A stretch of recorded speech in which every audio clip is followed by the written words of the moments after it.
Hi guys, magandang araw sa ating lahat. Ay ngayong araw may nagpamix na naman sa atin ng kulay smoke gray. Ang in-order niya is 4 liters. Panoorin niyo na lang hanggang dulo. Paki-like na rin and share.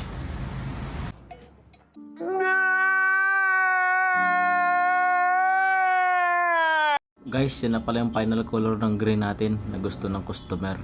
Yan, napakaganda ng kulay niya, gray. 1 minute later.